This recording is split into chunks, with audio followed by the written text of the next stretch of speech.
चिदसवर्धकिवर्धितकौसलं चिदसदत्तसमस्तविभूतिमत् जलधिमध्यगतं त्वमभूषयो नवपुरं वपुरञ्चितरोचिषा ददुषिरेवत भूभृतिरेवतीं हलभृते तनयां विधिशासनात् महितमुत्सवघोषमपूपुषः समुदितैर्मुदितैः सह यादवैः अथ विदर्भसुतां खलु रुक्मिणीं प्रणयिनीं त्वयि देव सहोदरः स्वयमदित्सतच्चेदिमही भुजे स्वतमसा तमसाधुमुपाश्रयन् चिरधृतप्रणया त्वयि बालिका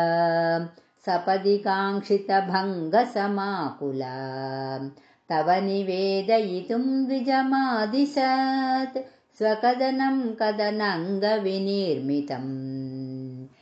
द्विजसुतोऽपि च तूनमुपाययौ तव पुरं हि दुरासदम्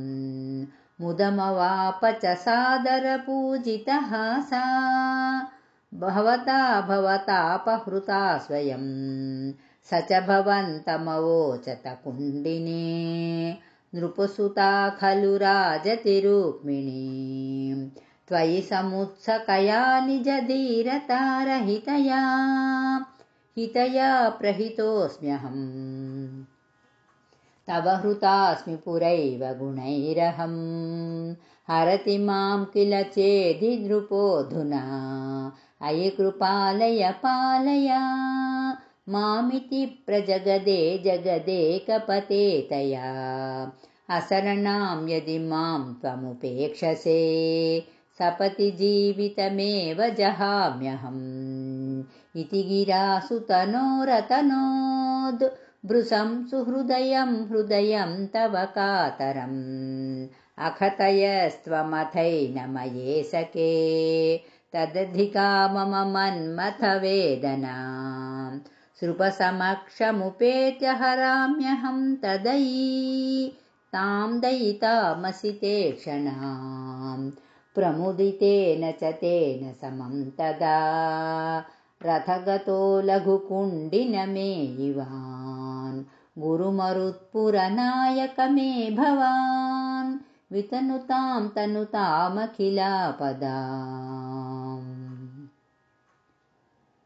गोपिका जीवनस्मरणं गोविन्द गोविन्द। नारायणीयं 79 दशकम्। बलसमेत बलानुगतो भवान् पुरमगाहत भीष्मकमानितः द्विजसुतं त्वदुपागमवादिनं धृतरसा तरसा प्रणनामसा भुवनकान्तमवेक्ष भवद्वपुः नृपसुतस्य निशम्य सचेष्टितं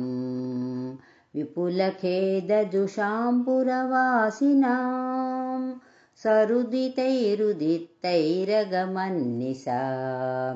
तदनुवन्दितुमिन्दुमुखी शिवां विहितमङ्गलभूषणभासुरा निरगमद्भवदर्पितजीविता स्वपुरतः सुभटावृता कुलवधूभिरुपेत्य कुमारिका गिरिसुतां परिपूज्य च सादरं मुहुरया च तत्पदपङ्कजे निपतिता पतितां तव केवलं समवलोक्य कुतूहलसङ्कुले नृपकुले निभृतं त्वयि च स्थिते नृपसुता निरगाद्गिरिजालया सुरुचिरं रुचिरञ्जितदिन्मुखा भुवनमोहनरूपरुचा तदा विवसिताखिलराजकदम्बया त्वमपि देवकटाक्षविमोक्षणैः प्रमदया मदयाञ्च कृषे मनाक् क्वनुगमिष्यसि चन्द्रमुखीति तां सरसमेत्य करेण हरं क्षणात् समधिरोप्य रथं त्वमपाहृथा भुवि ततो विततो निनदो द्विषां क्वनुगतः पशुपालयिति क्रुधा कृतरणायदुभिश्च जिता नृपाः न तु भवानुदचाल्यत तैरहो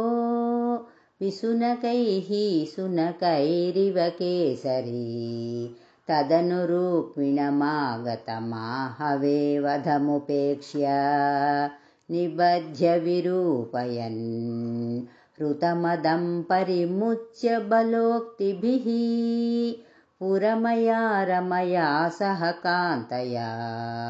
नवसमागमलज्जितमानसां प्रणयकौतुकजृम्भितमन्मथाम् अरमयः खलु नाथ यथा सुखं रहसि तां हसितास्मुलसन्मुखीं विविधनर्मभिरेव महर्निशं प्रमदमाकलयन् पुनरेकदा ऋजुमतेः किल वक्रगिरा भवान् वरतनोरतनोदतिलोलतां तदधिकैरथलालनकौशलैः प्रणयिनीमधिकं सुखयन्निमाम् अयि मुकुन्द भवच्चरितानि नः प्रगदतां गततान्तिमपाकुरु। गोपिका जीवनस्मरणं गोविन्द गोविन्द।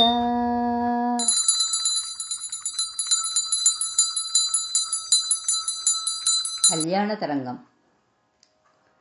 द्वारकानगरी मध्ये सहस्रस्तम्भमण्डपे रत्नसिंहासनारूढं सकलत्रं जगुत्सुरा आलोकये रुक्मिणी कल्याणा गोपालं कल्याणा गोपालं राधा कल्याणा गोपालं नीलमेघनिब्बाकारं बालकसामानाचेलं नीलाम्बरानुजं गोपा बालकं नीलालकान्तम् आलोकये रुक्मिणी कल्याणा गोपालं कल्याणा गोपालं राधा कल्याणा गोपालम्। द्वारकापुरमण्डपे द्वादशादित्यासन्नीपे भूरिरत्नसिंहासने भूसुरगणे वीरासने सुखासीनं विश्वमङ्गलदायिनं धीरयोगी संसेवनं देवकी वसुदेवसूनुम् आलोकये रुक्मिणी कल्याणा गोपालं कल्याणा गोपालं राधा कल्याणा गोपालम्। अष्टमहिषी समेतम् अमरनारीसुसेविते तुष्टपुष्टजनावृतं तुम्बुरुगीतम् इष्टजनसमाश्रितम् ईश्वरम् अपराजितं तुष्टसर्वलोकजातं देवराजादिविनुतम् आलोकये रुक्मिणी कल्याणा गोपालं कल्याणा गोपालं राधा कल्याणा गोपालम्। शङ्खदुन्दुभिनादीते शतसौगन्धर्वादिगीते पुङ्गाना पुङ्गानिगमा बुधजैनस्त्रीते पङ्कजे क्षणारम्भादिपटुनटना विनोदिते कुङ्कुमकेसरवर्षिते कोमलाकाराचरिते आलोकये रुक्मिणी कल्याणा गोपालं कल्याणा गोपालं राधा कल्याणा गोपालम् दिव्यकिरीटकुण्डलदीप्तपीताम्बरधरं नव्यमुक्तमणिहारं नानाविहारम् अव्ययभूतिविस्तारम् अमरनारीसुराधारम् भव्यकौस्तुभकन्धरं भक्तमानससञ्चारम् आलोकये रुक्मिणी कल्याणा गोपालं कल्याणा गोपालं राधा कल्याणा गोपालम् हेममुक्तमणिछत्रं हीररत्नकटिसूत्रं चामराव्यजनावृतं शरदिन्दुवक्त्रं कामकोटिसमगात्रं कनकाङ्गादादिविचित्रं श्यामसुन्दरं पवित्रं शरणागतोद्धारगोत्रम् आलोकये रुक्मिणी कल्याणा गोपालं कल्याणा गोपालं राधा कल्याणा गोपालम् चन्द्रानाभैष्मीभामा जाम्बवती सत्यामित्रा मित्रविन्दा भद्रा लक्ष्म्या काळिन्दीनायकं नन्दनन्दनामाश्रुता बृन्दारकवन्द्यं नन्दितनारायणतीर्थम् आनन्दतम् आनन्दकन्दम् आलोकये रुक्मिणी कल्याणा गोपालं कल्याणा गोपालं राधा कल्याणा गोपालम् गोपिका जीवनस्मरणं गोविन्द गोविन्द नारायणीयं 80వ దశకం सत्राजितस्त्वमथलुब्धवदर्कलब्धं दिव्यं च्यमन्तकमणिं भगवन्नयाचीः तत्कारणं बहुविधं मम भाति नूनं तस्यात्मजां त्वयि रतां छलतो विवोढुम् अदत्तं तं तुभ्यं मणिवरमनेनाल्पमनसा प्रसेनस्तद्भ्राता गळभुवि वहन् प्रापमृगयाम् अहन्नेनं सिंहो मणिमहसि मां सभ्रमवसात् कपीन्द्रस्तं हत्वा मणिमपि च बालाय ददिवान् सशंसुः सत्राजिद्गिरमनुजनास्त्वां मणिहरम् जनानां पीयूषं भवति गुणिनां दोषकणिकाः ततः सर्वज्ञोऽपि स्वजनसहितो मार्गणपरः प्रसेनन्तं दृष्ट्वा हरिमपि गतो भूः कपिगुहां भवन्तमवितर्कयन्नतिवयाः स्वयं जाम्बवान् मुकुन्दशरणं हि मां कैः रोद्धुमित्यालपन् विभो रघुपते हरे जय जयेत्यलं मुष्टिभिः चिरं तव समर्चनं व्यधिता भक्तचूडामणिः बुद्ध्वाथ तेन दत्तां नवरमणिं वरमणिं च परिगृह्णन् अनुगृह्णन्नमुमागाः सपदि च सत्राजिते मणिं प्रादाः तदनु स खलु व्रीडालोलो विलोलविलोचनां दुहितरमहो धीमान् भामान् गिरैव परार्पिताम् आदितं मणिना तुभ्यं लभ्यं समेत्य भवानपि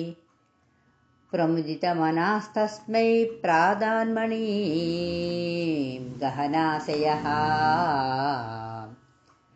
व्रीडाकुलां रमयते त्वयि सत्यभामां कौन्तेयदाह कथयाधा कुरून् प्रयाते हि गान्धिनेयकृतवर्मगिरा निपात्य सत्राजितं शतधनु मणिमाजहारा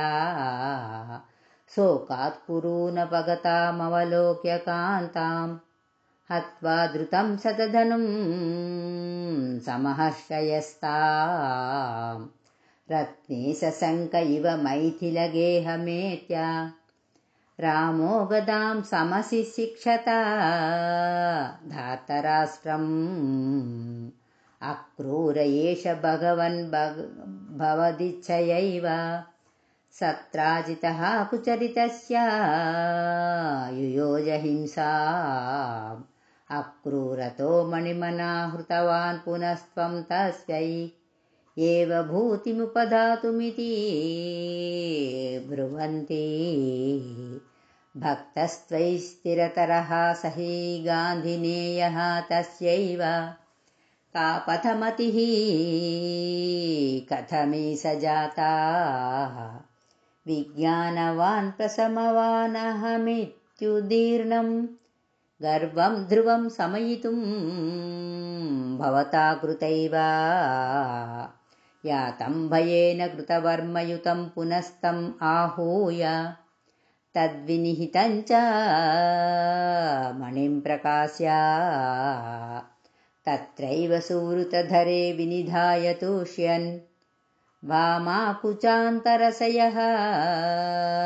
पवने सपायाः गोपिका जीवनस्मरणं गोविन्द गोविन्द नारायणीयं 81వ दशकं स्निग्धां मुग्धां सततमपि तां लालयन् सत्यभामां यातो भूयः सह खलु तया याज्ञसेनी विवाहं पार्थप्रीत्यै पुनरपि मना गास्थितो हस्तिपुर्यां चक्रप्रस्थं पुरमपि विभो संविद्धायागतो भूः भद्रां भद्रां भवदवरजां कौरवेणार्च्यमानां तद्वाचातामहृतकुहनामस्करी शक्रसूनुः तत्र क्रुद्धं बलमनुनयन् प्रत्यगास्तेन सार्धं शक्रप्रस्थं प्रियसखमुदे सत्यभामा सहायः तत्र क्रीडन्नपि च यमुनाकूलदृष्टां गृहीत्वा तां काळिन्दीं नगरमगमः खाण्डवप्रीणिताग्निः भ्रातृत्रस्तां प्रणयविवसां देवपैतृष्वसेयीं राज्ञां मध्ये सपदि जहृषे मित्रविन्दामवन्तीं सत्यां गत्वा पुनरुदवहो नग्नजिन्नन्दनान्तां बद्ध्वा सपापि च वृषवरान् सप्तमूर्तिर्निमेषात् भद्रां नाम प्रदधुरथ ते देवसन्तर्दनाद्याः तत्सोदर्यां वरद भवता सापि पैतृष्वसेयी पार्धाद्यैरप्यकृतलवनं तोयमात्राभिलक्ष्यं लक्षं छित्त्वा सफरमवृथा लक्ष्मणां मद्रकन्याम् अष्टावेवं तव समभवन् वल्लभास्तत्र मध्ये शुश्रोथत्वं सुरपतिगिरा भौमदुश्चेष्टितानि स्मृतायातं पक्षिप्रवरमधिरूढस्त्वमगमो वहन्नङ्के भामामुपवनमिव रातिनगरं विभिन्दन् दुर्गाणि त्रुटितपृतनाशोणिततरसैः पुरं तावत् प्राग्ज्योतिषमकुरुथा शोणितपुरम् मुरस्त्वां पञ्चास्यो जलदिवनमध्यादुदपतत् स चक्रे चक्रेण प्रदलितशिरा मंशु भवता चतुर्दन्तैर्दन्तावलपदिभिरिन्धानसमरम् रथाङ्गेन छित्त्वा नरकमकरो स्तेन नरकम् स्तुतो भूम्या राज्यं सपति भगदत्तेस्य तनये गजं चैकं दत्त्वा प्रजिगयिता नागा निजपुरीं खलेनाबद्धानां स्वगतमनसां षोडश पुनः सहस्राणि स्त्रीणामपि च धनराशिञ्च विपुलम् भौमापाहृतकुण्डलं तददितेर्दातुं प्रयातो दिवं शक्राद्यैर्महितः समं दयितया दुस्त्रीषु दत्तः प्रिया हृत्वा कल्पतरुं वृषाभिपतितं जित्वेन्द्रमभ्यागमः तत्तु श्रीमददोष ईदृश इति व्याख्यातुमेवाकृताः कल्पद्रुं सत्यभामा भवनभुवि सृजन् द्व्यष्टसाहस्रयोषाः स्वीकृत्य प्रत्यगारां विहितबाहुवपुर्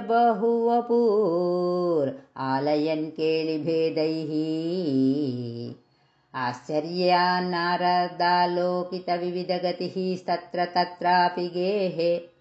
भूयः सर्वासु कुर्वन् दश तनयान् पाहि वातालये सा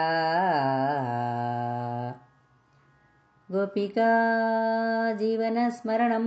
गोविन्द गोविन्द नारायणीयं 82వ दशकं प्रद्युम्नो रौक्मिणेयः स खलु तव कलाशम्बरेणाहृतस्तं हत्वा रत्या सहाप्तो निजपुरम् अहरद्रुक्मिकन्यां च धन्यां तत्पुत्रोऽथानिरुद्धो गुणनिधिः अवहद्रोचनां रुक्मिपौत्रीं तत्रोद्वाहे गतस्त्वं न्यवधि मुसलिना रुक्म्यपि द्यूतवैरात् बाणस्य सा बलिसुतस्य सहस्रबाहोः माहेश्वरस्य महिता दुहिता किलोषा त्वत्पौत्रमेनमनिरुद्धमदृष्टपूर्वं स्वप्नेनुभूय भगवन् विरहातुराभूत् योगिन्यतीव कुशला खलु चित्रलेखा तस्याः सखी विलिखति तरुणानशेषान् तत्रानिरुद्धमुषया विदितं निशायाम् आनेष्टयोगबलतो भवतो निकेतात् कन्यापुरे दयितया सुखमारमन्तं चैनं कथञ्चन बबन्धुषि सर्वबन्धौ श्रीनारदोक्ततदुदन्तदुरन्तरोषैः तं तस्य शोणितपुरं यदुभिर्न्यरुन्धाः पुरीपालः शैलप्रिया दुहितृनाथोऽस्य भगवान् समं भूतव्रातेर्यदुबलम् असङ्कं निरुरुधे महाप्राणो बाणो झटिति युधानेन युयुधे गुहः प्रद्युम्नेन त्वमपि पुरहन्त्रा जघटिषे श्रीवल्लीदेवसेनकान्तस्मरणं जय जय सुब्रह्मण्यं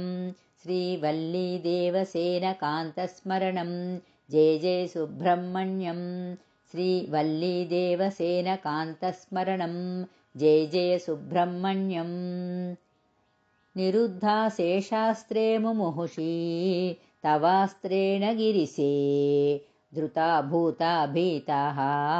प्रमथकुलवीराः प्रमथिताः परास्कन्दत्स्कन्दः कुसुमसरा बाणैश्च सचिवः सकुम्भाण्डो भाण्डं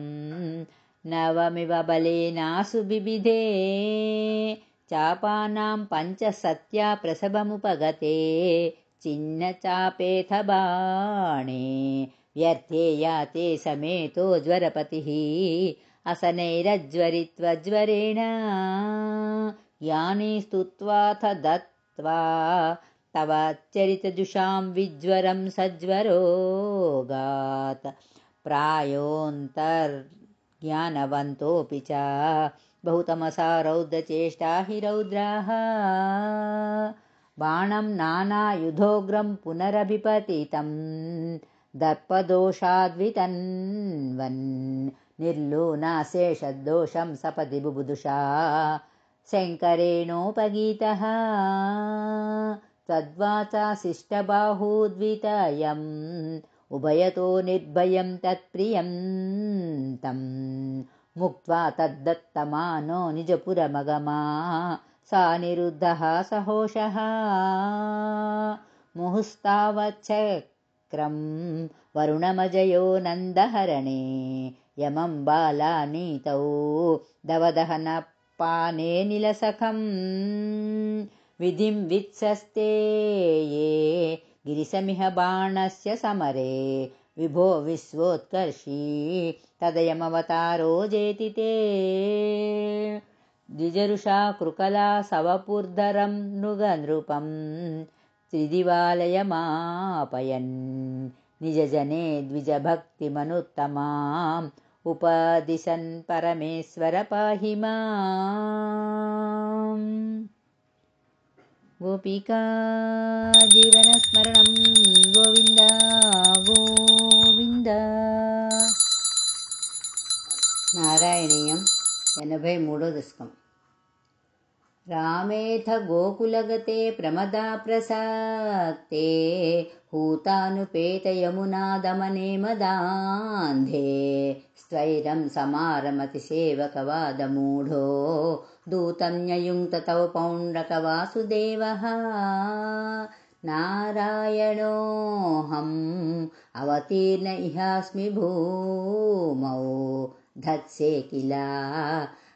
त्वमपि मामकलक्षणानि उत्सृज्यतानि शरणं व्रजमामि ते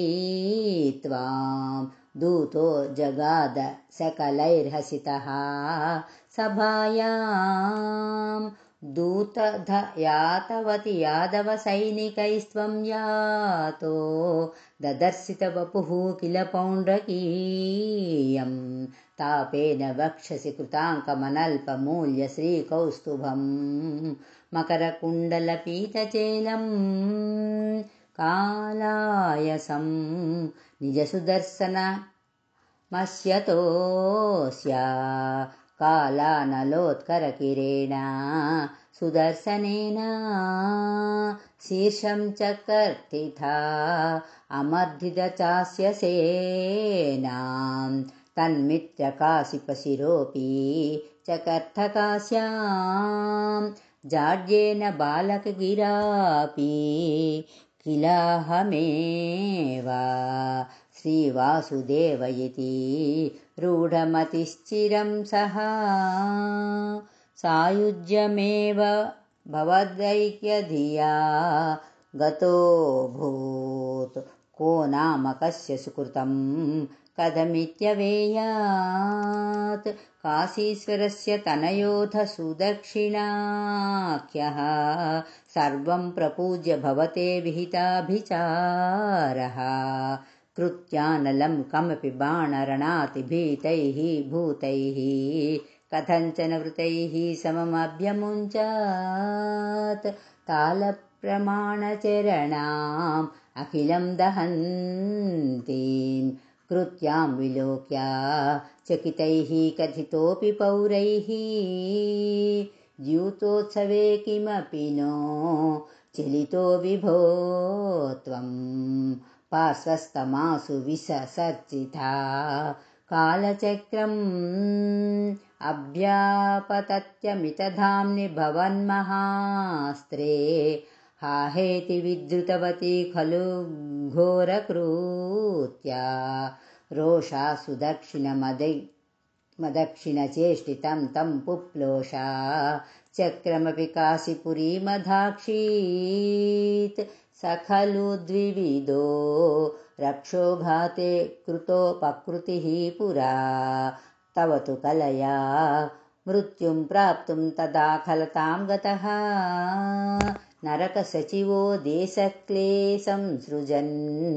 नगरान्तिके झटिति हलिना युध्यन् अत्थापपाततलाहतः साम्बं कौरव्यपुत्री हरणनियमितं सान्त्वनार्थी कुरूणां यातस्तद्वाक्यरोषो धृतकरिनगरो मोचयामास रामः ते घात्याः पाण्डवेयैरिति यदुपृतनां नामुचस्त्वं तदानीं तं त्वां दुर्बोधलीलं पवनपुरपते तापसान्त्यै निषेवे गोपिका जीवनस्मरणं गोविन्द गोविन्द।